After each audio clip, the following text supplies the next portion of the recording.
Hello, everyone. Welcome back to Bracket U, a college basketball bracket podcast brought to you by Delphi Bracketology. This is our sixth episode of the season, first one in 3 weeks since we've been out of school. We're back in session now, at least calendar-wise, even though we had a COVID pause today and couldn't meet. But we're beginning our eighth year of bracketology and wish to bring weekly updates to those who want to know where their favorite team stands in regards to the NCAA tournament.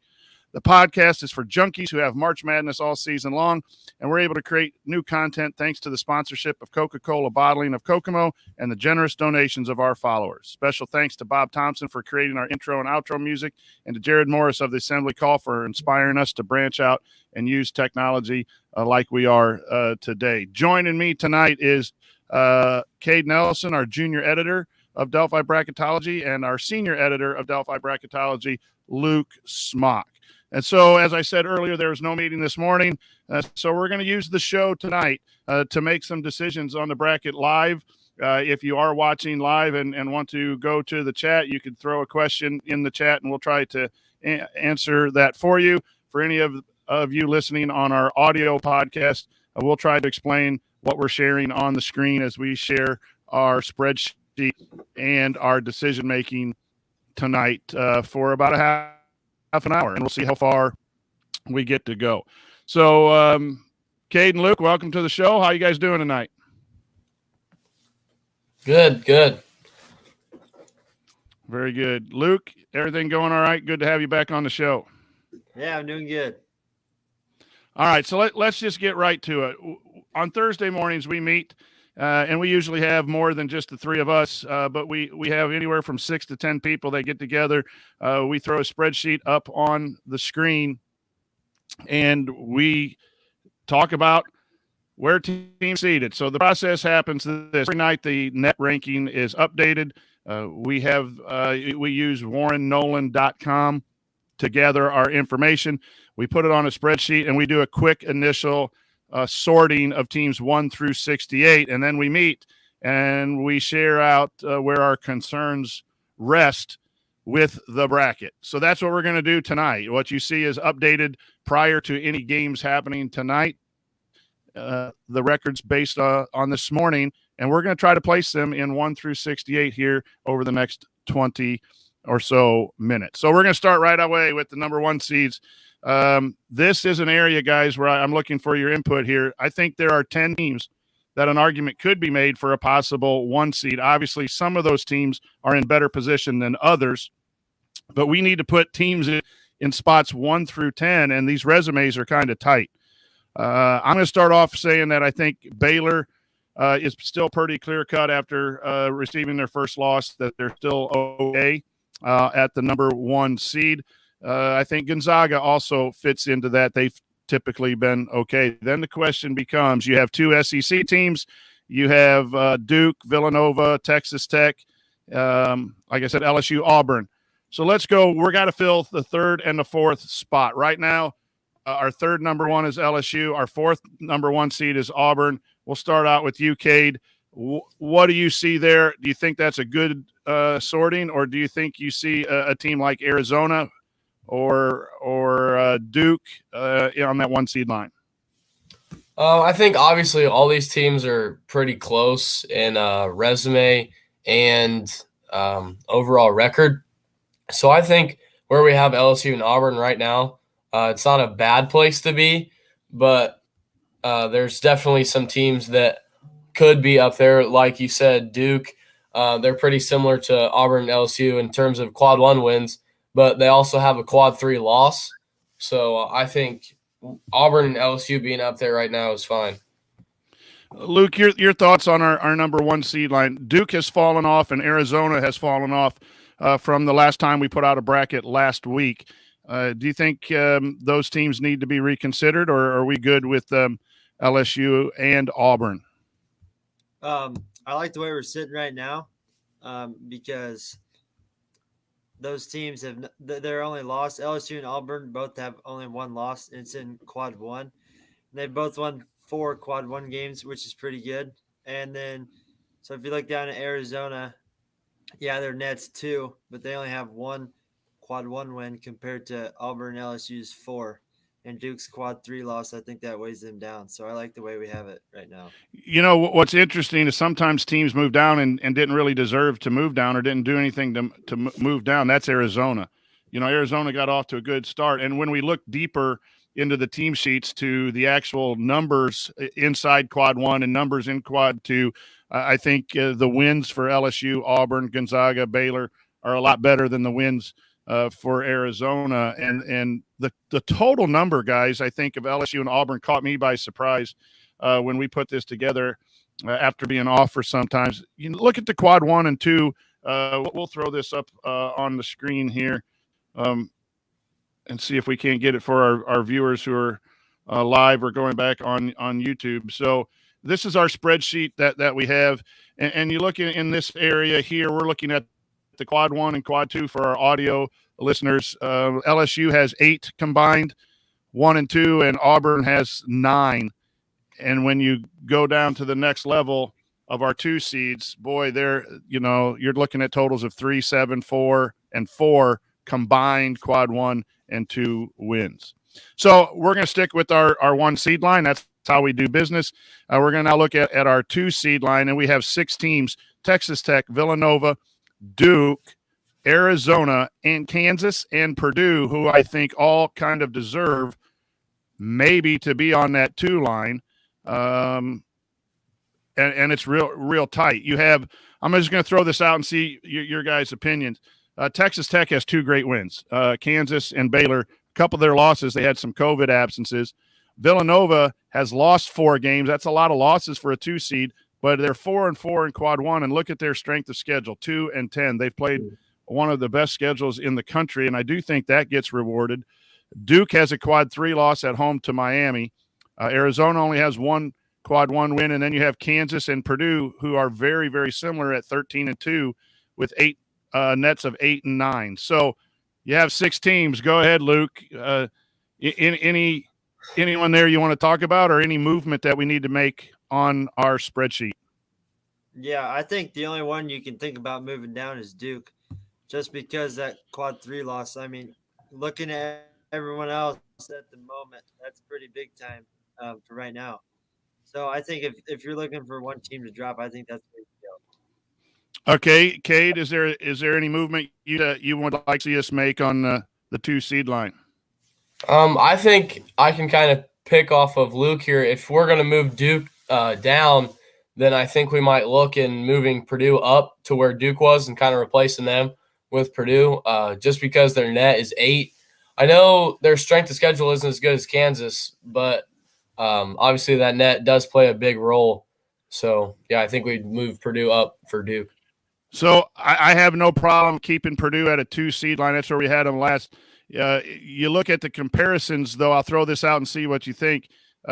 Kansas is 3-1 in quad 1, 3-1 in quad 2, and Purdue is 3-1 and 2-1 in quad 2 with the loss to Rutgers. Kansas has a loss to Dayton, so similar losses. The strength of schedule does favor Kansas, but Purdue's metrics are just one spot higher in the net. So that is really hard for me to decipher who's up. I would also maybe move Arizona down to a 3, and you can move both Kansas and Purdue up. The problem with that is when you're the number 2 net, and that's what is used, that's kind of hard to move someone down. Now, the net is probably not fully calculated yet. It's more set for a 30-game metric than it is a 15-game metric or a 13-game metric. So, Arizona's net might fall as they continue to play in the Pac-12.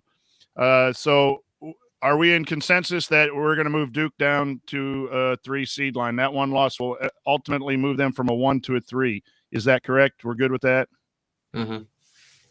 Okay, so we basically do a little sorting, and that we will, if my computer is working, we're going to move them down to number 9, and we will move Arizona to number 7, and then we'll move Purdue right now because that's what Cade said, and Luke is a fan of Purdue, which is a totally biased way of doing things.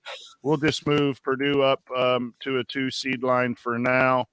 And maybe, their win over Villanova is better than Kansas's win over Michigan State. I think that can be true and so we'll make the change here as we go.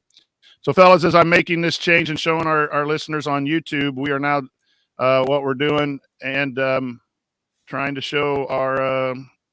Here we go. So now we just changed the seeding and we sorted it, and now we have our 2 seed lines where Purdue is back up the number 2 line. Duke is our first 3 seed line. Kansas is second on the 3 seed line, and we go from there. I think that's a good change. Mr. Gilbert, one of our sponsors, had emailed me. He wasn't able to make the show tonight. He thought Duke probably needed to be dropped down. I think you'll see Kansas, Duke, Purdue, Arizona, Villanova, all of these schools fight really hard. But the big move was Texas Tech. All right, let's keep going. You have 2 Big Ten teams there, Michigan State, Wisconsin, followed by a 4 seed line where Houston is always hard to measure because there's 0 quad 1 wins. Do you see? I'd like for you to take a look at Alabama and get your opinions on Alabama. They are 11-5. They have a lot of losses, but boy, look at their quad 1 and 2. Are we comfortable with them as a 4 seed, or should they move down for an Xavier Seton Hall or someone like that? I did not see if Seton Hall ended up winning tonight or not. Your thoughts on Alabama, Cade? We'll start with you.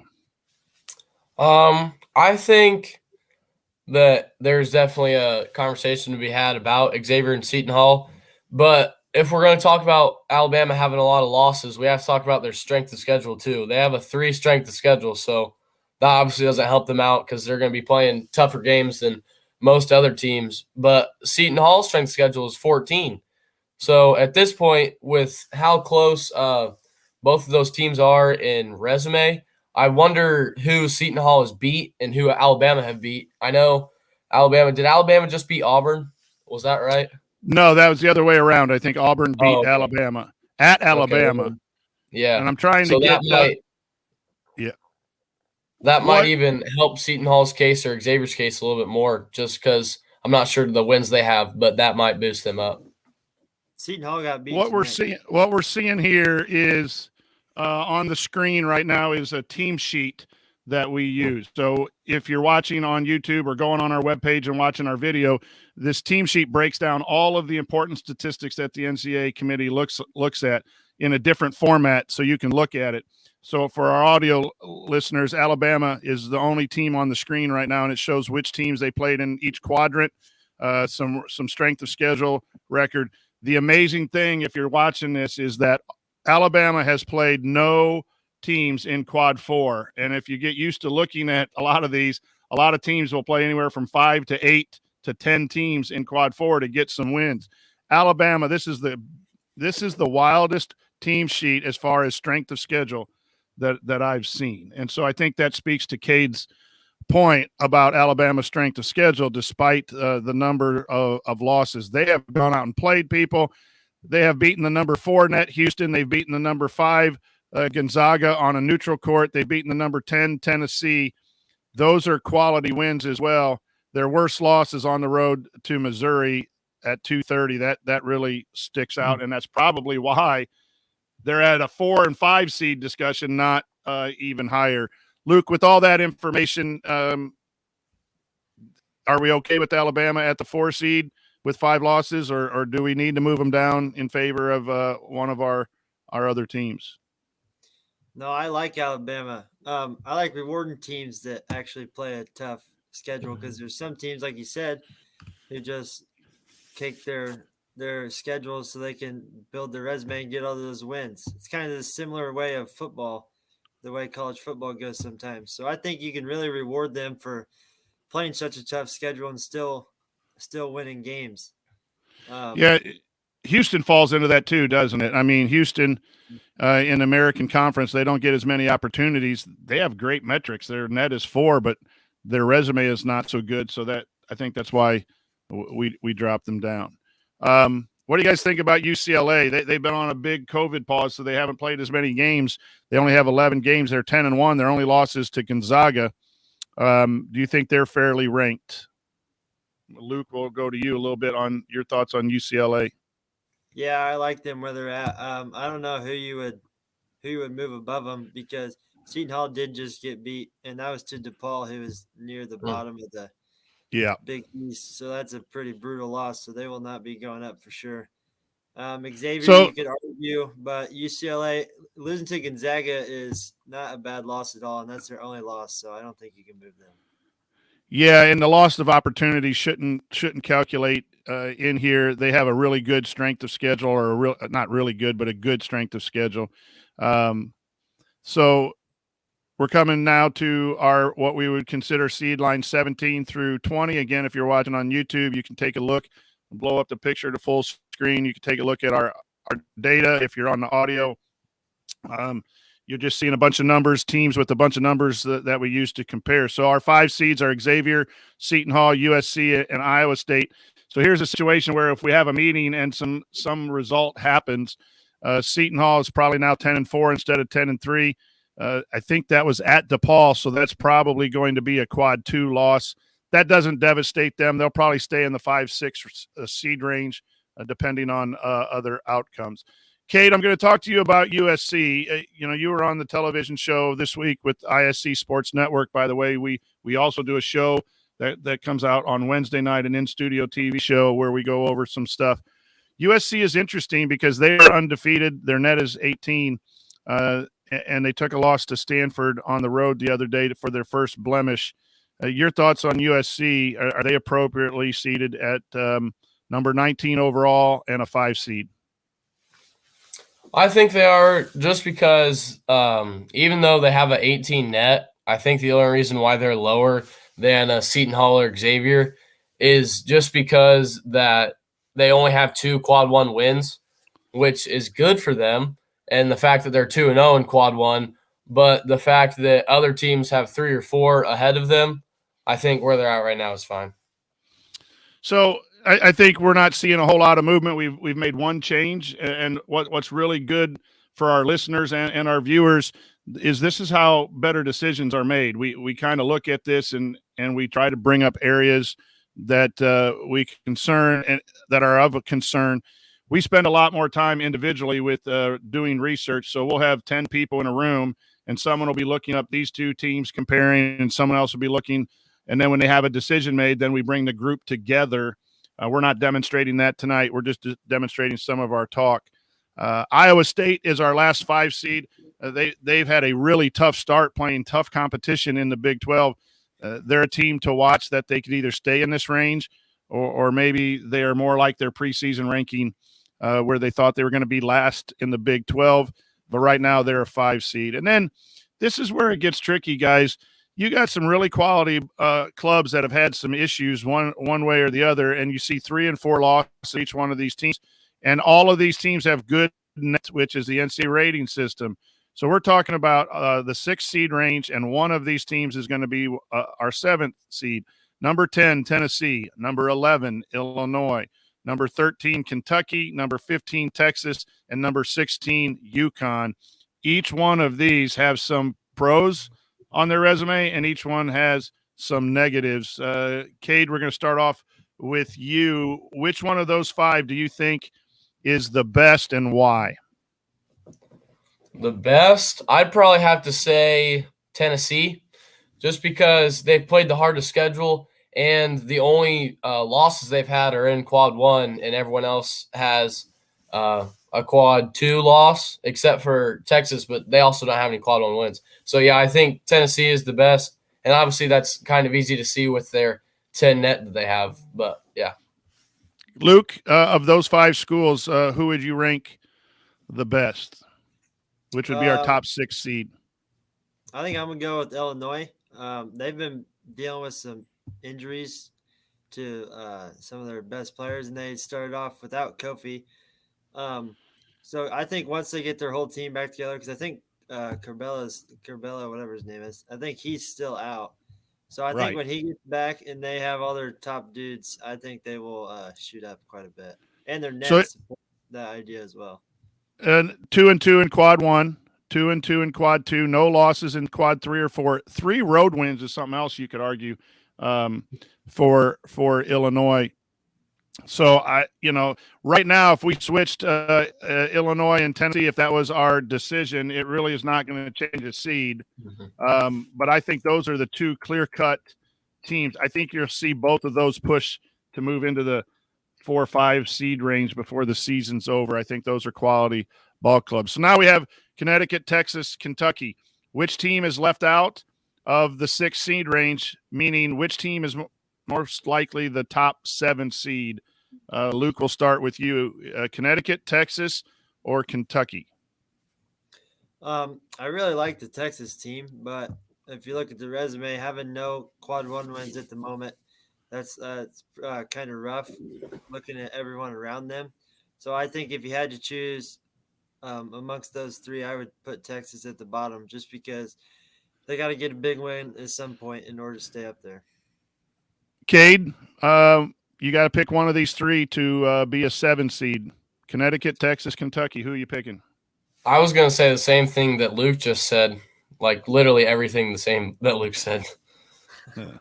So we're going to move Texas down, and my slow machine here will move Kentucky up, and this will probably be out in our bracket tomorrow as I will be at school doing some e-learning. If I got some downtime, I will try to change that up. Okay, so while I am trying to sort this and make that change, let's look at the 7 seed line and the 8 seed line. I specifically want to talk about Providence. Providence has a really good resume number-wise, and we have them as the last 7. Should they be moved up a seed, or just moved up in this place, or kept in this place on the 7 seed line, or are they just okay where they're at? Cade, will go to you first. I think I don't think it'd be a bad idea to move them up. Maybe to keep them in the seed line they're at right now. But the fact that they have 4 quad 1 wins and only 1 quad 2 loss, which is technically their worst loss right now, I think them moving up in this seed line and just kind of teasing the fact of moving them up to another seed line might be good, because the only thing holding them out right now is their net. It's 33, and that obviously isn't near a 15 or 16 net that the seed above them has, especially with their strength of schedule being a 37 and still being able to have 4 quad 1 wins. It looks really good for Providence. So I think moving them up in this seed line isn't a bad idea. So the interesting question there for our committee, and we'll have to talk about this in the next 2 months, is that net figure. And we look back at trends. When is the first net team 30 show up? Is it a 4 seed line, 5 seed line, 6 seed line? The only reason, and that's a good find, Cade, to not moving Providence up to a 6 seed line with their numbers is that 33 net. You'd have to replace a team with 10, 11, 15, and 16. In bracket talk, what Cade is saying is the metrics, the offensive efficiency, the defensive efficiency for Tennessee, UConn, Kentucky, Texas is a lot better than Providence. And here's the thing that we have to kind of remember and dig into and share. Providence has won a couple games against good opponents when the opponent's best player hasn't been playing. So those wins aren't going away. They count. That show this Providence is a good team, but it might be enough to keep them on the 7 seed line. They played Wisconsin without Johnny Davis. Johnny Davis just single-handedly crushed Purdue. So they beat Wisconsin. That's one of their wins. You wonder what would have happened if Johnny Davis had played. And so those things are, the committee knows. Sometimes we as outsiders don't know some of that. So go to 8 seed line before we go to the absolute bubble. And West Virginia has we look deep. Their net is not good, and they haven't necessarily played a whole lot of teams. My Hoosiers have cracked the bracket, which is nice for any Indiana fans who will be tuning in. But this is where you'll generally find some average to below average resumes in this 8 and 9 seed range, and these teams need to keep winning. Indiana does not have a road win. Colorado State does not have a road win. And if that continues, that's where you'll see these teams fall out of the tournament. So, fellas, as we wrap up our show today, we look at the last 4 teams in and some of the teams out. And those last 4 teams are falling on our seed line. Mr. Gilbert has made a suggestion that we exchange VCU with Chattanooga, who is our first team out. That might be a really good change to make. But our last 5 in are sitting there right here on the screen. TCU, Wake Forest, Minnesota, Creighton, and VCU are our last 5 in. If you're wondering why they're at 46, if they're the last 4 teams in, those are the last 4 at large. Everyone below is going to be automatically in because we designate them as conference winners. Generally, the smaller schools. On our spreadsheet, it's in blue, so it highlights those teams are automatically in. We're not going to pull them out based on comparisons. So the other teams are just listed in regular white background with black numbers on our spreadsheet. So, fellas, TCU, Wake Forest, Minnesota, Creighton, and VCU all can be dropped out if we think so. And then we scroll down to the first set of teams that are out. If you want to drop someone, you got to tell me who you want to put in. Virginia Tech, Chattanooga, UAB, Murray State, Texas A&M, Fresno State, Cincinnati, UCF, Notre Dame is on our consideration list, Memphis and St. Louis. Those are the top teams that we would have in consideration for that bubble. Cade, we'll go to you. Is there a team that you think needs to be flipped out of our bracket? Taking a brief look at it right now, I think TCU might be a team that can drop out because their strength of schedule is 233. So they're playing the weakest schedule out of the 5 teams that are the first 5 in right now. And all right, who are you replacing them with? I was going to say UAB, but their strength of schedule isn't much better than TCU's. So, but yeah, I still think UAB moving up just because their net is 45 and they have 2 quad 1 wins over TCU's 1 is an argument that could be made. And UAB has a quad 3 loss. They're 2-3 in quad 1 and 2 road wins. So I will do that and finalize this later after the show. I do think that is pretty good. We'll move them up in the 46 range and move somebody out. Luke, do you see any changes that you would like to make for the bubble? No, I think I like it the way we have it right now. I think hopefully if Notre Dame could get one big win here, I think you could slide them up in that last spot for VCU and not feel bad about it. But right now, I think you'd be a little scared about it just because Notre Dame's net is so low. But they're playing a tough schedule, and they've won some road games. They just they need one more, I feel like. So we Chattanooga was suggested by our teacher sponsor Dave Gilbert. The quad 4 loss for Chattanooga just sits there with me. I think Cade brought up a real excellent point about strength of schedule on the bubble. I think I've gone back since we have taken data. We're not trying to set a trend or anything. Since we have taken data, I think only 5 teams with the non-conference strength of schedule of 300 or worse has gotten into the tournament. Now, that's very dependent each year on how many teams are on the bubble or not on the bubble. But if you have a non-conference strength of schedule over 300, it's looked upon as a committee like, do you really deserve to be in because you haven't really played the best of teams? So that's why, Cade, TCU was out, TCU was in. I don't have any problem. And in fact, I'll probably make that switch, Cade. I thought that was an excellent idea to do that. Chattanooga's quad 4 loss, I think right now is enough for me to keep them out. Virginia Tech is a team to watch. They have good numbers, somewhat good numbers, but they have 7 total losses. Texas A&M at 13-2. They have no bad losses, a couple wins on the road. They need some big wins to get up in there, but they're a team to watch. Luke, you're absolutely right. Notre Dame is making a push. They're 3-4 in quad 1 and 2, a couple of wins on the road, and a really, really outstanding schedule. And Memphis, 9-6, has too many losses right now, but they're 5-5 in quad 1 and 2. I think really you could see Memphis replacing some of those teams, and it wouldn't be bad if we had, teams like Memphis Texas A&M, Cincinnati is on the verge of being considered as well.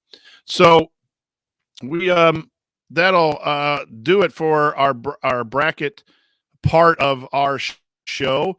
Now, the last thing before we sign off is the conferences are really starting to heat up. So each person here state which conference you like to watch. We're all Big Ten fans. We have Purdue, Ohio State, and Indiana represented here on the panel. Which conference to you is the most exciting and a must-watch TV for you? Cade, we'll start with you. What would you tell our listeners which conference to look at? I think the Big East is a pretty big conference to look at because most of their teams are all in the 5 seed line or like somewhere around the middle of the bracket. So it's good competition with all those teams. And I'm pretty sure all the games they've played in have been within like 15 points. That's a legitimate guess. So I could be right, I could be wrong, but it's what it feels like at least. And so all these teams are pretty solid teams that are just fun to watch and play well. Okay, Luke, which conference would you tell our listeners that is must-see TV? I'm going to go with the SEC. I watched that Auburn-Alabama game, and those teams are very athletic. That was a really good game to watch. And I think having athletic teams like that, that'll win you games. So I think that conference is very good. LSU, Texas, Kentucky are also up there. And really, they're pretty dominant about every sport now, it seems like. I think the SEC is a very good conference, and I'd keep my eye on them. So you left me with the Big 12. I think that's good basketball. You add the Big 10 in there. Those are the 4 top conferences. The ACC and the Pac-12 have good teams at the top, but they're not very deep all the way to the bottom of the conference. But the conferences that we mentioned are must-see TV. In fact, I did a Big East preview for the website and what games to watch, and I put every single one of them. I mean, you saw DePaul beat Seton Hall, and DePaul's on one of the bottom teams, and St. John's has been struggling after a COVID pause. They're one of the bottom teams in the Big East, but I really think the Big East is must watch. And the way, Luke, you said the way Alabama and Auburn and Tennessee and Kentucky and LSU, boy, that league is really solid as well. So that'll do it for this episode of Bracket U. So we'll be back next week. Check out our website, DelphiBracketology.com. There will be a new seed list and a new bracket going out tomorrow. Follow us on Twitter at Delphi Brackets. We're looking to do a Ask Us Anything or Ask Me Anything kind of podcast in the future, changing it up.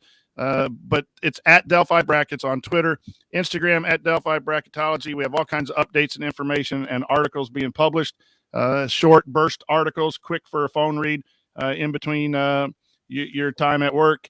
And check out our donation page where you can help us with any and all costs associated with our club. Again, thanks to Coca-Cola Bottling Company for sponsoring us this season. And we just wish that your team continues to win the big ones and win them on the road.